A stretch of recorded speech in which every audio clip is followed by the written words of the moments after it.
La nouvelle édition, dernière partie, c'est l'actualité par ceux qui la vivent. Le Made in France est-il une bonne marque? On en parle avec nos invités. Jean-Yves Epp, vous êtes le président fondateur de Coupe, qui produit la première tablette numérique en France. Philippe Perrard, vous êtes le patron directeur général délégué d'Atoll, opticien qui s'est relocalisé en France, et Denis Gancel, professeur de marketing à Sciences Po Paris. Peut-être une première question à celui qui a fait le choix de quitter la Chine pour rapatrier ses usines de production dans le Jura. Vous êtes fou? Alors effectivement, chez Atoll, on est un peu fou, mais d'ailleurs, Antoine nous le rappelle. C'est pas le même opticien qui est fou, normalement. Effectivement, mais on l'a doublé maintenant en notoriété, et surtout sur le, Bravo.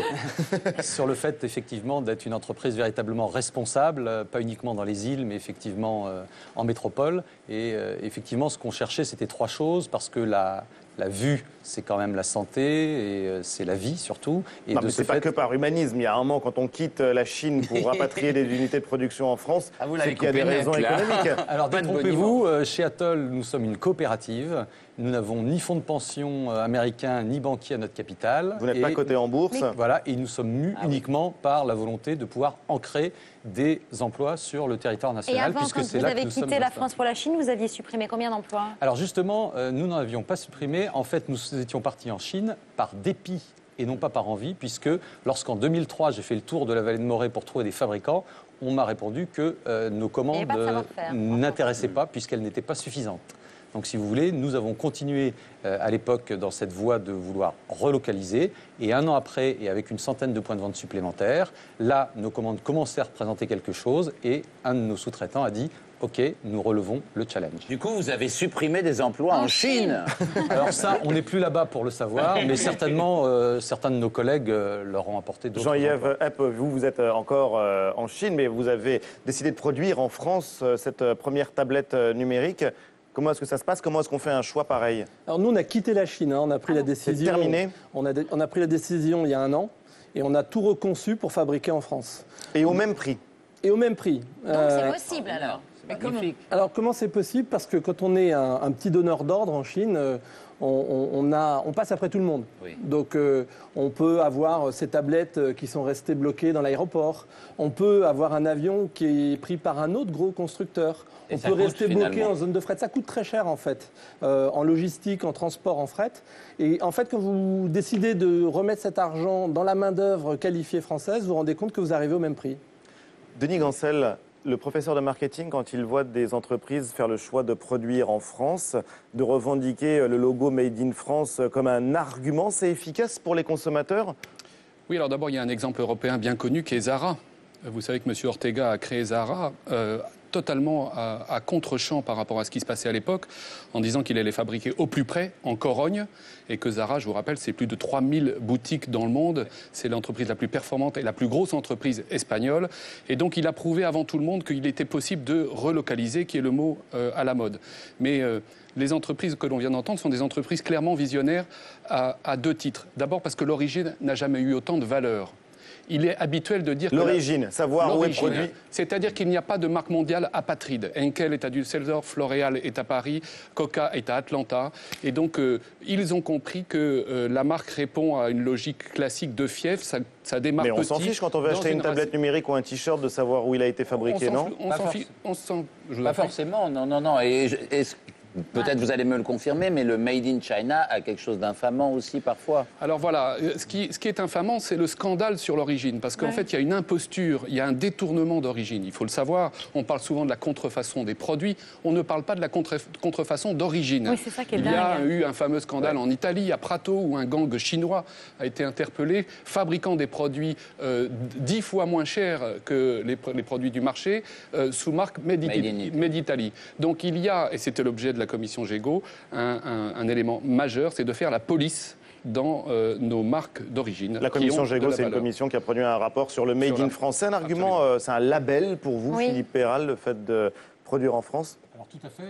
Ce qu'il faut voir, comme le disait mon voisin, c'est que l'origine France peut être quelque chose de tout à fait constructif pour nos amis les consommateurs, puisque notamment la France est quand même un des premiers berceaux du design et de la mode. Et quand vous portez des lunettes, comme c'est mon cas, je dirais 12 heures par jour, il est évident que vous préférez avoir quelque chose de plutôt dans le cou que quelque chose d'un petit peu ringard. Ce qui est moins le cas pour les tablettes numériques, parce que c'est plutôt une technologie américaine. La France, est-ce qu'elle est crédible de ce point de vue-là? Nous, on avait la particularité au départ d'avoir fait une tablette pour la cuisine. Donc, on est parti d'une tablette gastronomique. Donc, avoir plus de 3500 recettes et 100 grands chefs français qui vous apprennent à cuisiner en vidéo, on est légitime. Donc, cette tablette qu'on va maintenant exporter dans le monde entier, qu'elle soit fabriquée en France, ça a vraiment du sens. Pauline? Est-ce que vous pensez vraiment que les gens dans les magasins vont regarder l'origine de vos lunettes ou de votre tablette numérique sur l'étiquette? Mais ce qu'il faut voir, c'est que vous avez un couple à un moment donné qui va jouer, c'est le design assorti avec justement l'origine du terroir. Les consommateurs ne sont pas uniquement omnubilés par, si vous voulez, des produits low cost, ils veulent aussi des produits locaux. Oui, on peut répondre deux choses à votre question. C'est que d'abord, les consommateurs, ils veulent connaître l'origine des produits. C'est un peu comme dans le Trivial Poursuite. On va vers un originomètre où vous aurez la part... Qu'est-ce que c'est que ça? Un originomètre, c'est la part de production dans le produit. Donc, il aura été 20% en Roumanie, 30% en Finlande et 40% parce qu'il aura été sur les étiquettes. Non, mais c'est ce qui va arriver. C'est ce qui va arriver. Et notamment dans le cadre de l'association Pro-France, qui nous aide à promouvoir le label Origine France Garantie, d'Yves Gégaud, nous allons justement veiller à ce que cet originomètre dont parle Denis soit effectivement d'actualité. Il y avait un deuxième point. Oui, le deuxième point, c'est 95% du consommateur déclare souhaitable d'acheter des produits français, selon le sondage Via Voice que nous venons de faire. Alors, il y a ça, mais il y a aussi, moi, ce que j'ai entendu de ce que vous avez dit, Monsieur Epp, c'est que finalement, vous y retrouvez en coût. Est-ce qu'on ne rentre pas dans une nouvelle ère où d'un seul coup on pourrait rapatrier énormément de production et au fond ça serait un énorme jackpot, une réindustrialisation pour de bon? Est-ce que c'est possible? Mais c'est clair, il faut lutter contre les idées préconçues. Vous savez, vos confrères étaient tellement dubitatifs que j'ai décidé d'ouvrir l'usine hier. Donc on a eu une inauguration avec Arnaud Montebourg et M. Vauquier. Parce que vous avez une usine à Mont-Soleil-Mines. On a une usine à Mont-Soleil-Mines. Et vous êtes applaudi aussi bien par Arnaud Montebourg, qui est rare, ou le chantre de la démondialisation, que par Laurent Wauquiez, qui est ministre d'un gouvernement de droite. Tout à fait, mais je puis témoigner que c'est exactement la même chose pour ce qui nous concerne, puisque si vous voulez, là aussi, Laurent Wauquiez a toujours parlé d'Atoll comme une entreprise exemplaire. Arnaud Montebourg nous a pris en exemple dans son livre, et la même chose pour Nathalie Kosciusko-Morizet, au niveau du côté développement durable, parce qu'on économise aussi beaucoup de CO2 et beaucoup de problématiques. Faire voyager les marchandises. Exactement. Le mot de la fin, Jean-Yves Epp. Oui, ce que je voulais dire, c'est que vos confrères étaient tellement dubitatifs, je crois qu'on a été les premiers au monde à ouvrir l'usine à des journalistes. Normalement, essayer d'aller visiter des usines de tablettes, c'est impossible. Hier, on avait une horde de journalistes qui voyaient comment on fabrique une tablette. D'un mot, Anne-Elisabeth? Non, moi je suis Made in France aussi. Vous êtes Made in France, en Lorraine. Oui, exactement. Ça se voit pas très bien, mais voilà. Eh ben, merci à tous les trois, en tout cas, d'être venus témoigner sur notre plateau de ce label Made in France. Ecce Logo, c'est le livre que vous co-signez, Denis Gancel, et qui aborde ces questions. C'est assez passionnant, justement, sur le fait qu'il n'y a pas de grande marque apatride, sur l'idée qu'il faut restaurer la fierté industrielle en France, et sur cette idée que nous avons tous quelque chose en nous de la famille Jones. Qu'est-ce que c'est? On peut le savoir en lisant ce livre sur les marques Anges et démons du 21e siècle. La semaine prochaine, c'est vous, Anne-Elisabeth, qui serez aux commandes de la nouvelle édition. Et pourquoi donc? Parce que pour ma part, je serai à 19h10 au Grand Journal. Ce n'est qu'un au revoir. On se retrouvera tous ici même lundi 7 novembre prochain. D'ici là, portez-vous bien et très très bon week-end sur Canal+.